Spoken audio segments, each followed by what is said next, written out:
अंतिम दिन है हरियाणा में। हरियाणा में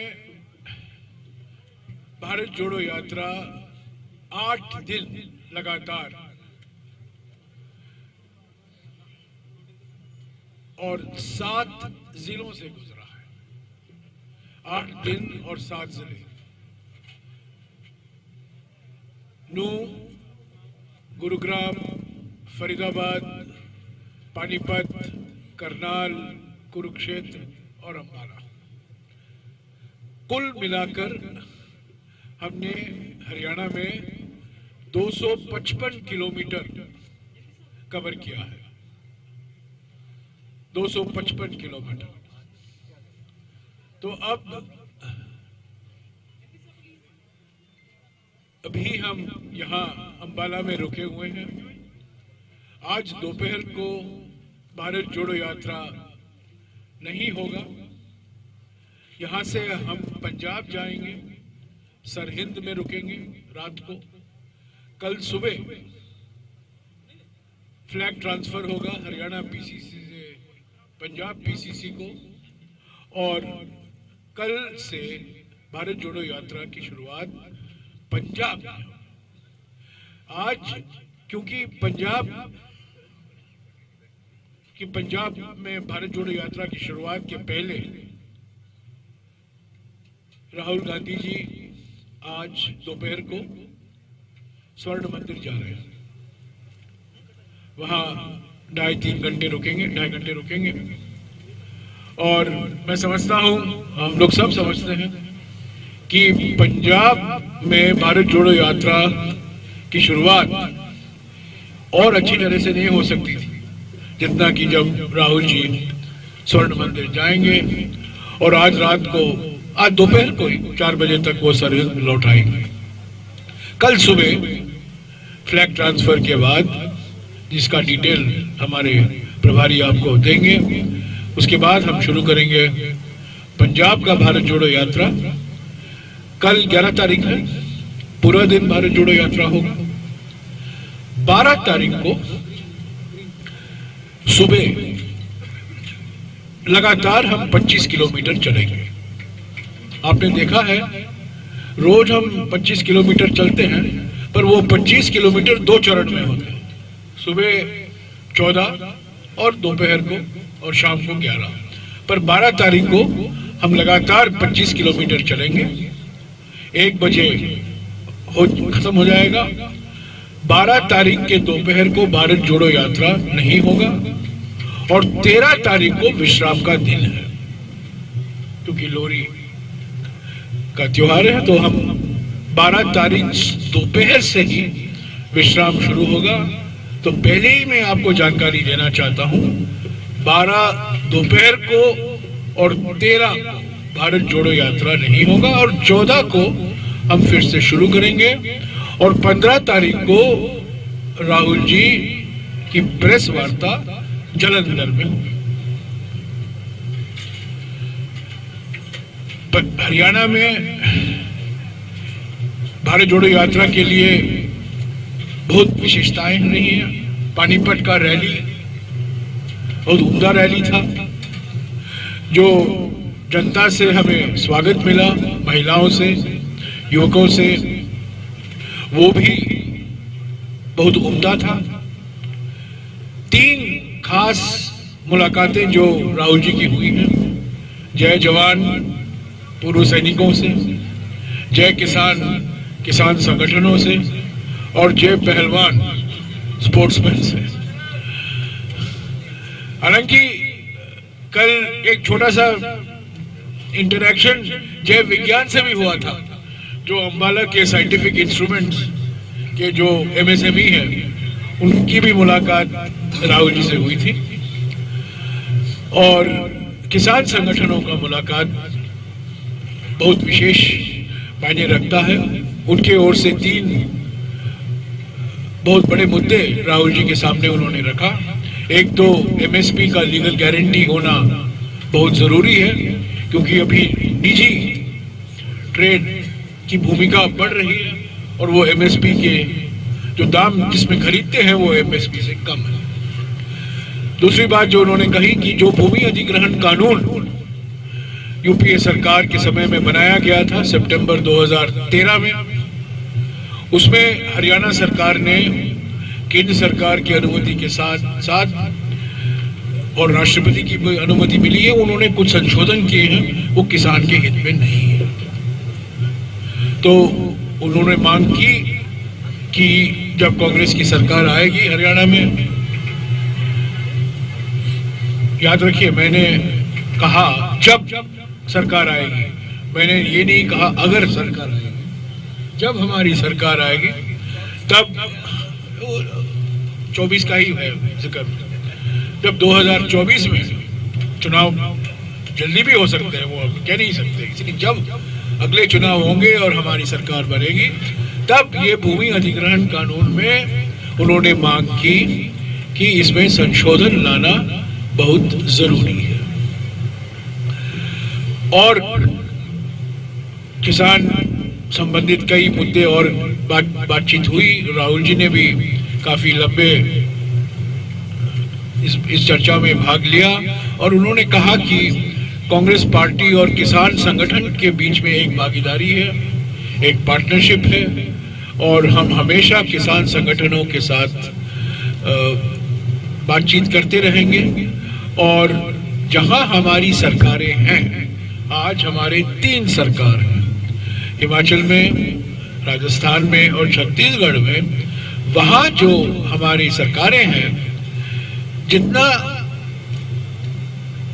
राज्य सरकार कर सकती है वो खुद इसमें देखेंगे कि क्या और राज्य सरकार की ओर से किया जा सकता है। जैसा कि आप जानते हैं, बैंकों का कर्जा माफी अगर पब्लिक सेक्टर बैंक होता है तो उसको केंद्र सरकार को करना पड़ता है, बट कोऑपरेटिव बैंक में राज्य सरकार कर सकती है। तो ऐसे कुछ चीजें हैं जो केंद्र सरकार से ही एक्शन लेना पड़ता है, पर कुछ कार्रवाई राज्य सरकारें भी कर सकती हैं। तो उन्होंने आश्वासन दिया किसान संगठनों को कि वो कांग्रेस सरकारों के साथ बातचीत करके, मुख्यमंत्रियों से बात करके, जो मांगे हैं किसान संगठनों की ओर से, जो राज्य सरकार पूरी कर सकती है, वो जरूर उस पर अगले कदम लेंगे। तो मैं अंत में यही कहना चाहता हूं कि हम लोग सब हरियाणा कांग्रेस के पीसीसी हुड्डा साहब, पीसीसी अध्यक्ष उदयभान जी, हमारे प्रभारी एआईसीसी के शक्ति सिंह गोयल जी, सभी का हम शुक्रगुजार हैं कि उन्होंने इतनी मेहनत से भारत जोड़ो यात्रा को इतना सफल बनाया हरियाणा में। हमने, जैसा कि मैंने पहले भी कहा है, मैं फिर से दोहराना चाहता हूँ, हरियाणा में न केवल हमने ठंड का सामना करना पड़ा, पर हमें हर एक जिले में सड़कों से भी काफी खतरा का सामना पड़ा, न केवल मौसम से पर सड़क से। और मुझे खुद पहली बार 115 दिन में बाएं पांव में चोट लगा है, क्योंकि जो मैंने हरियाणा के 7 जिले में सड़कें नहीं देखी, गड्ढे देखे, और गड्ढे के बीच में थोड़ा टार, थोड़ा बिट्यूमेन देखा है। पहले जब मैंने कहा था नूह में और गुरुग्राम में, तो लोगों ने कहा नहीं नहीं नहीं साहब, आप अंबाला आइए, कुरुक्षेत्र आइए, पानीपत आइए, पर वही हालत हमने इन जिलों में देखा। आज सुबह भी मैंने देखा। एक जमाना था जब लोग कहते थे हरियाणा के माफिक सड़क, एक मिसाल बन गया था हमारे देश के लिए। और आज मैं कन्याकुमारी से चला हूं, हर राज्य से मैंने देखा है, मध्य प्रदेश और हरियाणा के सड़कों की जो स्थिति है सबसे बुरी, और ये हरियाणा पर ये कलंक है। एक जमाना था जब लोग कहते थे, प्लानिंग कमीशन सभी राज्यों को कहता था हरियाणा के माफिक आप सड़क बनाइए। तो मैं उम्मीद करता हूं कि जब हमारी सरकार आएगी, सड़कों का जो मेंटेनेंस करना है, अपग्रेडेशन करना है, नेशनल हाईवे की नहीं बात कर रहा हूं मैं, स्टेट रोड की बात कर रहा हूं, स्टेट हाईवेज की बात कर रहा हूं, तो मैं अभी हुड्डा साहब से गुजारिश करूंगा कि वो आपको संबोधित करें। उसके बाद हमारे प्रभारी आपको कल के कार्यक्रम के बारे में जानकारी देंगे। हुड्डा साहब।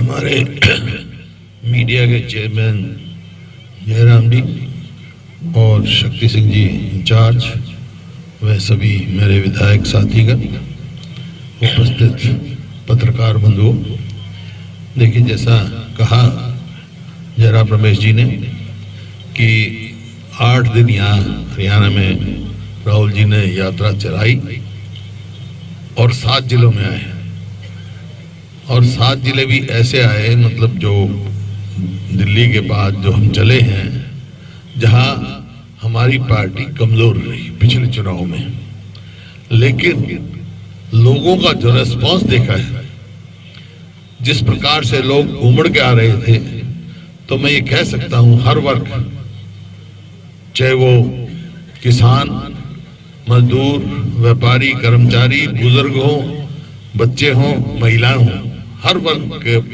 बहुत इतनी उमंग से आ रहे थे कि ये मैं कह सकता हूं ये यात्रा जो है जन आंदोलन में बदल गई हरियाणा में।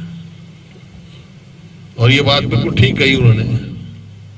सड़कों की हालत खस्ता देखकर हमारे बहुत अपने आप पर वो हो रहे थे, क्योंकि सड़क में गड्ढे तो सुने हैं, लेकिन गड्ढों में सड़क बन रही थी हमारे को, ऐसी हालत हो रही थी कई जगह तो बहुत ही व्यवस्था, क्योंकि 8 साल से इस सरकार ने कोई मेंटेनेंस नहीं करी, चाहे वो सड़क हो, चाहे स्टेडियम हो गांव के, चाहे और कोई भी, मतलब कोई ऐसा काम नहीं है। तो जैसा मैंने कहा, नॉन परफॉर्मिंग गवर्नमेंट बनी हुई है यहाँ पर।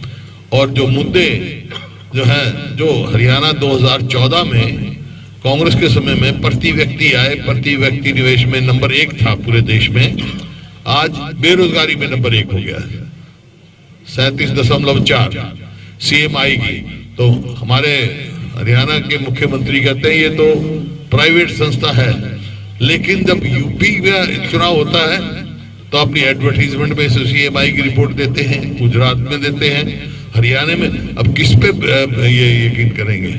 तो इस बात पे है, और मैं तहे दिल से आभार व्यक्त करता हूं सभी लोगों का, एक तो जिन्होंने इंतजाम करने में पूरा सहयोग दिया, हमारे विधायकों ने, और कमेटियां जो बनाई हुई थी हमने, उन्होंने, और जनता का, लोगों का जिस हिसाब से आए, अनुशासित रहे, और जो उन्होंने प्रेम और स्नेह दिया यात्रा को, किस प्रकार से राहुल जी को बच्चे भी मिल रहे थे, महिलाएं भी मिल रही थी, बुजुर्ग भी मिल रहे थे, हर वर्ग मिल रहा था। फोटो खिंचवाने के लिए भी, कोई बात करने के लिए, सब अपनी समस्याएं रखी, अलग अलग इंटरेक्शन किए यहाँ। राहुल जी ने जैसा बताया, मतलब किसानों से, और जैसे आज अनएम्प्लॉयड यूथ से हुआ, इस प्रकार से अलग अलग पंचायती राज का हो रहा है, अलग अलग वो संस्था थी, और काफी रास्ते में चर्चाएं हुई राहुल जी की बहुत सारे व्यक्तियों के साथ। तो ये मैं लोगों का भी धन्यवाद करता हूं, और जो यात्री हैं, यात्रियों को भी शुभकामना भी देता हूं, और अपनी तरफ से ये भी कहता हूं पूरे प्रदेश कांग्रेस की तरफ से, कोई कमी रह गई होगी तो हमारे को ये क्षमा करेंगे। हमने प्रयास किया है पूरा अपना कि भाई इनका स्टे कंफर्टेबल हो, तो ये प्रयास किया। मैं इन्हीं शब्दों के साथ जो है फिर से राहुल जी की जो ये यात्रा चली है, जो इश्यूज लेके चले हैं, वो बहुत ही अहम इश्यूज हैं, और देश को एक मजबूत देश बनाने के लिए ये यात्रा बहुत, आप देखेंगे, इतिहास में लिखी जाएगी। शुक्रिया हुड्डा साहब। शक्ति सिंह जी। थैंक यू जयराम जी। मैं सबसे पहले तो प्रेस और मीडिया के सभी साथियों का दिल से धन्यवाद करता हूं कि आप लोगों का प्यार, आप लोगों का समर्थन, कहीं कहीं आप लोगों की नेगेटिव टिप्पणियां भी हमें हमारी बात पहुंचाने में, आपके कभी अच्छे सवाल, कभी आपके एसिडिक सवाल हमको हमारी बात रखने में एक अच्छा मौका देते रहे। इसलिए मैं प्रेस और मीडिया के सभी साथियों का दिल से धन्यवाद करता हूं। मैं हरियाणा के सभी सज्जनों, देवियों, साथियों, बच्चों, युवकों, सबका धन्यवाद करता हूं।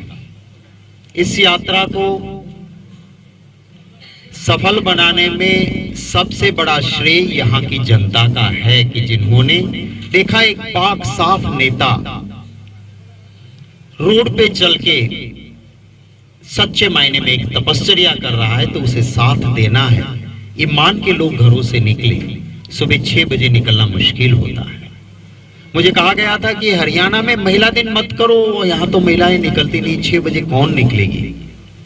मैं उन बहनों, बेटियों, माताओं का भी धन्यवाद करता हूं कि महिला दिन असल में महिला दिन बन के रह गया। और किसी ने नहीं सोचा था कि जहां सेक्स रेशियो इतना डिफरेंट हो, वहां इतनी महिलाएं राहुल गांधी जी की यात्रा में पूरे दिन भर रहेंगी। पर कल आप सब ने देखा कि महिला दिन रहा और हम सब दूर दूर रहे। महिलाएं राहुल गांधी जी के साथ डायलॉग करती, बात करते रही। पूरे हरियाणा में उन लोगों की आवाज जो ना दिल्ली तक पहुंचती है, ना बड़े नेताओं तक पहुंचती है, उन समस्याओं और उन आवाज को राहुल गांधी जी ने कान दिया, आवाज दी और उनसे बहुत बातें की, उनके मन की सुनी। तो मैं हरियाणा के सभी लोगों का दिल से धन्यवाद करता हूं। आज मैं इस मौके पे कांग्रेस पार्टी के सभी नेताओं का, सभी कार्यकर्ताओं का एक प्रभारी के नाते दिल से धन्यवाद करता हूं। मुझे आप में से कुछ लोग शुरू में डरा रहे थे कि गुटबाजी है, कैसे यात्रा करोगे, आप भारत जोड़ो करते हो, हरियाणा में कांग्रेस कहां जुड़ेगी। आप सब ने देखा कि सिर्फ कदम नहीं, हमारे नेताओं ने दिल लगा के कदम तो मिलाएं, दिल भी मिलाएं और साथ मिलके सबने काम किया है। हमारे प्रदेश अध्यक्ष उदय भान जी, पूर्व मुख्यमंत्री, हमारे कांग्रेस पार्टी के विधायक दल के नेता हुड्डा साहब, हमारे 2 जनरल सेक्रेटरी आईसीसी में हरियाणा से हैं, भाई रणदीप सुरजेवाला जी, शैलजा जी, हमारे सारे विधायक, वो विधायक बन के अहंकार में नहीं रहे, कार्यकर्ता बन के जमीन पे काम किया। हमारे इंचार्ज यात्रा के भाई दानसी जी, राव दानसी जी ने पूरे परिवार को लगा दिया था सेवा में। ऐसे बहुत नाम है जो कमिटीज के चेयरमैन, सभी का नाम लेना संभव नहीं है। मैं सभी का एक इंचार्ज के नाते दिल से धन्यवाद करता हूं। हाँ, दीपेंद्र सिंह हमारे एक लौते एमपी है, तो वो भी साथ बिल्कुल लगे रहे। और आपने देखा कि कहीं पर कोई गुट से ऊपर मोहब्बत की दुकान खोल के सबने काम किया है। आज आखिरी पड़ाव मां अंबा के नाम से जिस शहर को नाम मिला है अंबाला, उस शहर में जहां हमारी सेना के 2 कोर के मुख्यालय आए हैं, ये वो शहर है जहां महात्मा गांधी जी की हत्या करने वाले गॉडसे को फांसी दी गई थी। ये वो शहर है जहां पे 1857 का अंग्रेजों के खिलाफ जो सबसे बड़ा आंदोलन चला, उसमें अंबाला का बहुत बड़ा योगदान रहा। कांग्रेस के स्थापक सदस्यों में से अंबाला के हमारे उस वक्त के महान नेता अंबाला से रहे। तो ऐसे शहर में आज हमारा आखिरी पड़ाव है। मैं आप सभी का और हमारे सभी कार्यकर्ता, नेता और हरियाणा के लोगों का धन्यवाद करता हूं। आखिर में मैं आपके, जैसे कि हमारे जनरल सेक्रेटरी कम्युनिकेशन का आदेश था कल के प्रोग्राम के बारे में, आपका सुझाव मेरे लिए आदेश है। कल जो है हरियाणा से आज रात ही हम पंजाब बॉर्डर में पहुंचेंगे, पर हमारा कल का, आज हम फ्लैग दे सकते थे, पर पंजाब में कल बहुत बड़ा दिन है और सभी का मानना ये था कि फतेहगढ़ साहिब गुरुद्वारा के अंदर माथा टेकने के बाद हम फ्लैग लेंगे, जो हमें भी अच्छा लगा। तो कल सुबह 6 बजे गुरुद्वारा फतेहगढ़ साहिब सिर हिंद माथा टेकने के बाद 6 बजे 6:30 बजे फ्लैग सेरेमनी होगी। वो बस स्टैंड के पास सिर हिंद पे होगी। आपको लोकेशन में साझा कर दूंगा ट्विटर पे। 7 बजे कल पद यात्रा शुरू होगी। 10 बजे हमारा मॉर्निंग ब्रेक होगा खालसा ग्राउंड मंडी गोविंदगढ़ पे। 3:30 बजे फिर पद यात्रा शुरू होगी और शाम का हमारा ब्रेक होटल ग्रीनलैंड खाना उसके पास हमारा ब्रेक होगा खाना। और ये कल का हमारा पंजाब का प्रोग्राम रहेगा, वो मैंने आपसे साझा किया है। आप सभी का फिर से धन्यवाद करता हूं। आपको भी नया साल शुरू हुआ है, सबको बहुत बहुत शुभकामनाएं। Thank you very much. शुक्रिया। कुछ सवाल है तो मुल्ला साहब। ये सवाल है कि कल राहुल गांधी जी ने मौलाना के अंदर बोला कि 21वीं सदी में खाकी जो है हाफ पैंट में जो कौरव नजर आते हैं, उनका इशारा क्या आरएसएस की तरफ था या नरेंद्र मोदी जी की तरफ था? आप जानते हैं किसकी इशारा? हाँ जी, अपना सर चौधरी का धन्यवाद करता हूं। जयराम जी, उन्होंने कोऑर्डिनेशन बहुत अच्छी हमारे एक्स एमएलए आपके मीडिया कोऑर्डिनेटर के तौर पे और गीताबेन ने किया है, अनिल भारद्वाज जी और गीताबेन का भी मैं धन्यवाद करता हूँ। जयराम जी, आपने बात की है कि भारत जोड़ो यात्रा में राहुल गांधी जी ने एक दिन महिलाओं को दिया है। अगर हरियाणा की बात करें तो एक स्पोर्ट्स मिनिस्टर है, उस पर बड़े गंभीर एलिगेशन लगे। हुड्डा साहब भी बैठे हैं, संदीप सिंह, और उस केस में कांग्रेस का क्या स्टैंड है? हुड्डा साहब से मैंने गुजारिश की। कांग्रेस का स्टैंड कई दफा आ चुका है हमारे को, क्योंकि एसआईटी बनाई है और मैं किसी को निर्दोष या दोषी नहीं ठहरा सकता जब तक पूरी इंक्वायरी नहीं हो। मैंने ये कहा था, लेकिन निष्पक्ष जांच होनी चाहिए, दूध का दूध पानी का पानी होना चाहिए। उसके लिए जरूरी है ये मंत्री इस्तीफा दें और फिर निष्पक्ष जांच हो to the satisfaction of lady, और सेटिस्फेक्शन ना हो तो हाई कोर्ट के जज के द्वारा ये जांच होनी चाहिए। सर, मेरा सवाल जयराम रमेश जी से है।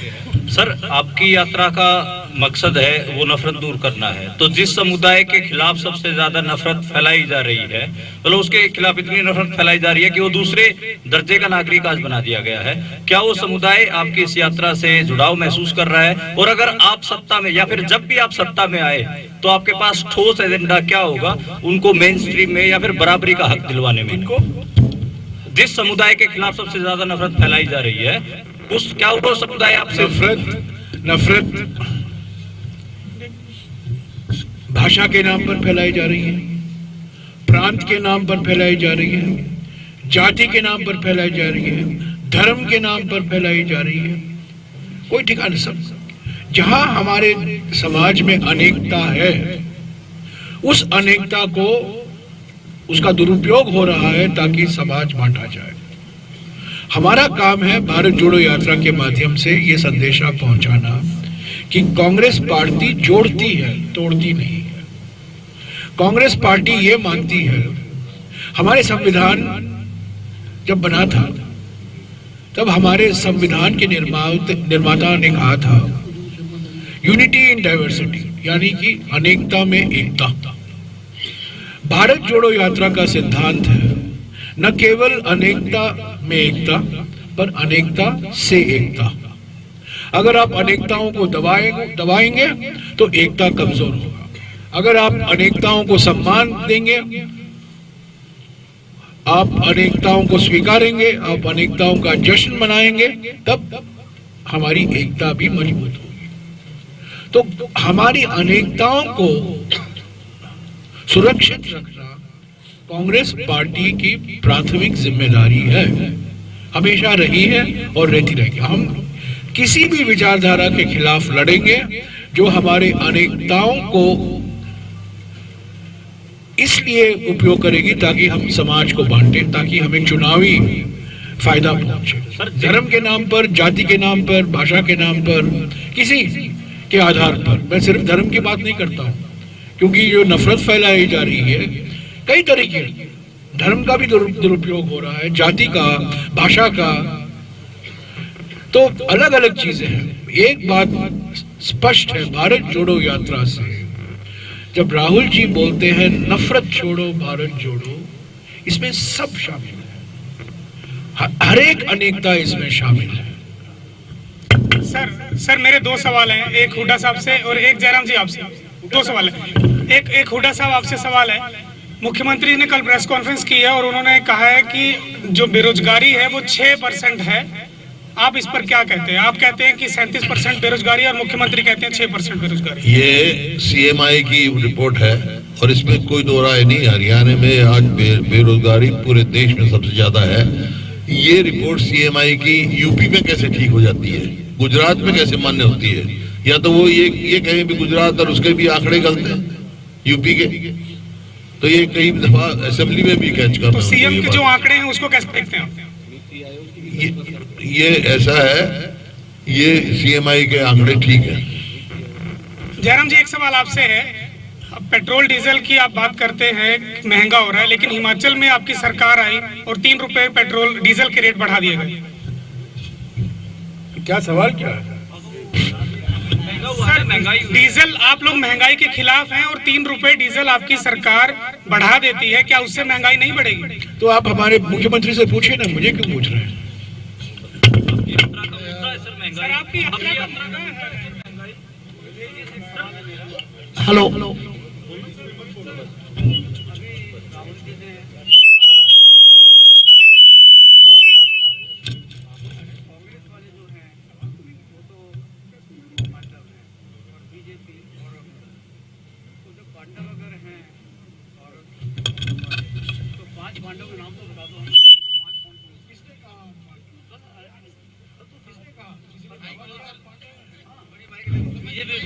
बीजेपी और आरएसएस इनको कहा है कि पांडव हम लोग हैं और ये कौरव लोग हैं। ये लोग बीजेपी के हर वक्तव्य पर मुझे कोई टिप्पणी देने की जरूरत नहीं है। अच्छा, ठीक है। 7 दिन राहुल जी हरियाणा में रहे हैं। जिस तरीके से बीजेपी ने जो रिटायर्ड जनरल थे जो राहुल जी के साथ चले और राहुल जी से मुलाकात की, वो उनको बहुत गौरव प्राप्त हुआ है पिछले 40-45 सालों में। इतना अपमान किया कल परसों बीजेपी की ओर से, इस बहुत निंदनीय है। ये रिटायर्ड आर्मी जनरल्स हैं, लेफ्टिनेंट जनरल है, मेजर जनरल है, वो बात करना चाहते हैं भारत जोड़ो यात्रा के बारे में, जो चीन के साथ हमारी जो समस्याएं हैं सीमा पर, उस पर बात करना चाहते थे। और बीजेपी ने जिस तरीके से व्यक्तिगत उनका अपमान करने की कोशिश की सोशल मीडिया में, मैं समझता हूँ उस पर मैं टिप्पणी हमने टिप्पणी की। तो ऐसे वक्तव्यों पर जहाँ गलत प्रचार किया जाता है उस पर मैं जरूर कुछ ना कुछ कहने के लिए तैयार हूँ। सर राहुल जी ने 7-8 दिन हरियाणा में बिताए और भारत जोड़ो यात्रा निकाली है। निश्चित तौर पे चलो भारत जोड़ो में जो है कांग्रेस को जोड़ने में तो कुछ हद तक कामयाब रहे हैं, लेकिन हरियाणा के जो मुद्दे थे वो मंच से नहीं उठे जिससे लोग जुड़ते। जैसे अभी एक अग्निवीर को लेके बोल रहे हैं वो सबसे ज्यादा, लेकिन अंबाला में तो लोग एनडीसी को लेके हरियाणा में, पूरे हरियाणा में लोग परेशान हैं। पिछले 8 सालों से लोगों की रजिस्ट्री नहीं हो रही, नगर निगम नरक निगम बना हुआ है, तो इन मुद्दों को कैसे इग्नोर कर दिया गया? मैं हुड्डा साहब से और शक्ति सिंह से गुजारिश करूंगा आपका सवाल जो है उसका जवाब दे, पर मैं कह दूं भारत जोड़ो यात्रा जो राष्ट्रीय स्तर पर जो चुनौतियां हैं उस पर राहुल जी ध्यान दे रहे हैं और उस पर जहां उनको मौका मिलता है उसके बारे में बोलते हैं। जो लोकल समस्या है, हरियाणा में किसानों की समस्या है, उन्होंने किसान की समस्या के बारे में बात की। यहाँ पूर्व सैनिकों की जो संख्या है उन्होंने राहुल जी से भेंट की, उन्होंने कहा कि जो पेंशन के बारे में हमें वादे किए गए थे वो पूरे नहीं हुए, उसके बारे में राहुल जी ने बात की। आप पूछ रहे हैं अंबाला आए हैं, अंबाला में जो लोकल इश्यूज है उस पर भारत जोड़ो यात्रा ने कुछ नहीं कहा। ये मैं नहीं समझता हूँ भारत जोड़ो यात्रा का मकसद है, पर जो समस्याएं हैं वो जरूर मैं उनसे भाग नहीं रहा हूँ। मैं हुड्डा जी से और शक्ति सिंह जी से गुजारिश करूंगा कि इसका जवाब। हुड्डा जी अंबाला से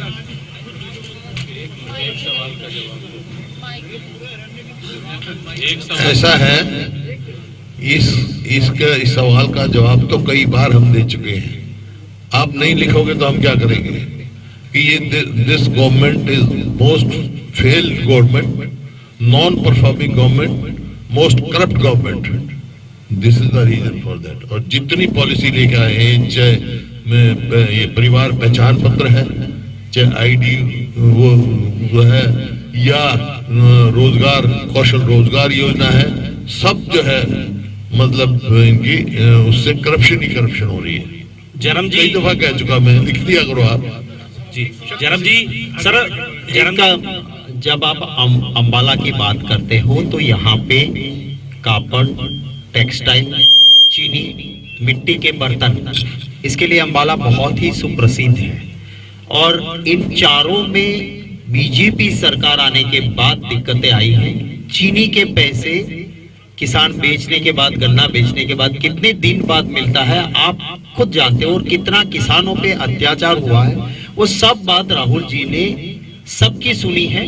जहां मौका मिला है उनके साथ इंटरेक्शन हुआ है, और इन सारे मुद्दों को आप चाहे हमारी रैली को देखें, प्रेस कॉन्फ्रेंस को देखें, इंटरेक्शन में देखें, लोकल नेशनल इश्यूज भी उठाए हैं। और कल को हमारी सरकार बनती है तो कौन मुख्यमंत्री नहीं, कैसा मुख्यमंत्री कि जो इस सवालों का उकेल ढूंढे, वो राहुल गांधी जी सबसे डायलॉग करते हैं। तो ये कहना ठीक नहीं होगा कि लोकल समस्या, और इसीलिए तो निकले हैं, लोकल लोगों की बातें सुनी हैं और उनकी जो समस्याएं हैं, और खुद जब पैदल पे चलते हैं तो पता भी चलता है कि क्या हालत है।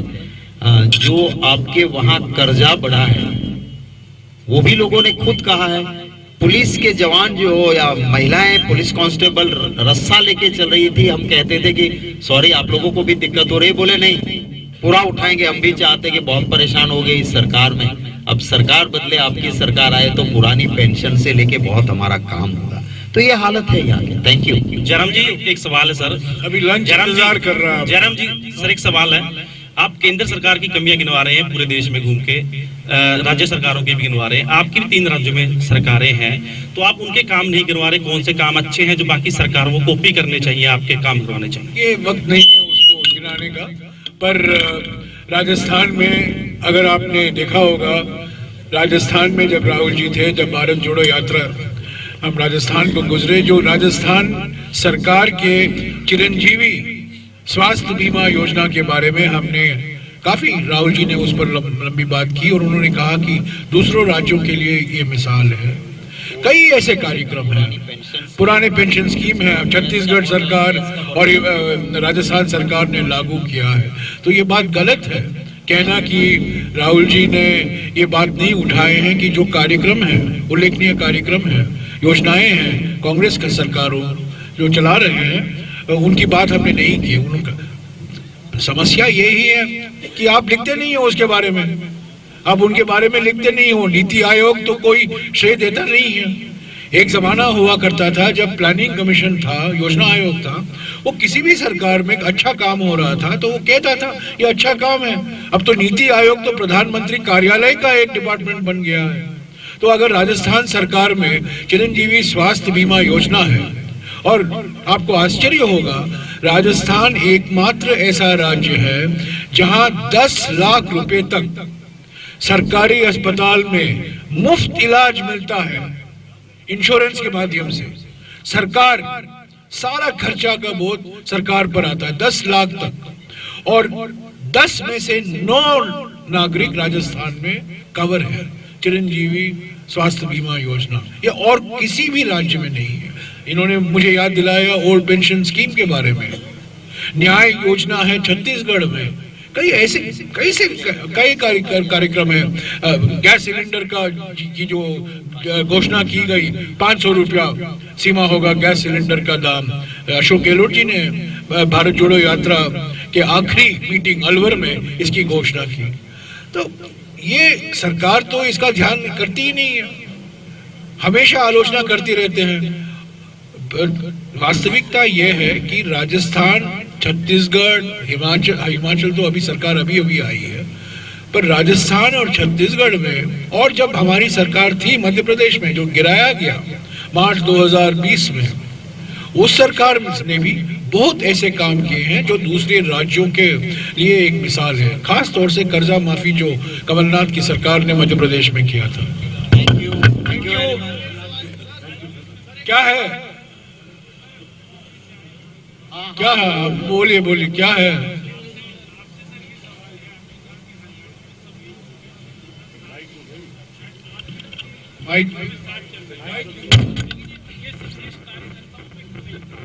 पूरे रास्ते में हम लोग तो पूरे रास्ते में मीडिया स्टैंड से देखते हुए चल रहे थे। जो आपके स्वागत करने के होर्डिंग, बैनर, तस्वीरें थी, उसमें अगर एक नेता की फोटो थी तो बाकी दोनों की नहीं थी।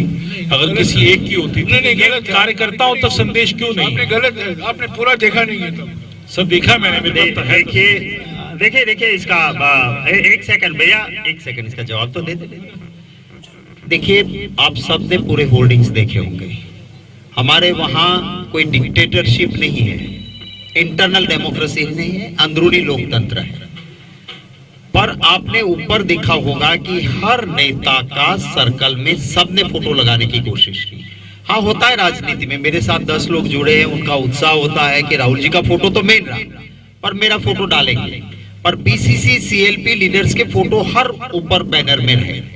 कहीं किसी ने एक नेता के साथ जुड़ा है तो लगाए उसमें कोई, हाँ मेरा भी फोटो है, कुछ लोगों ने मेरा कौन सा गुट है यहाँ, मुझे यहाँ कोई राजनीति करनी नहीं।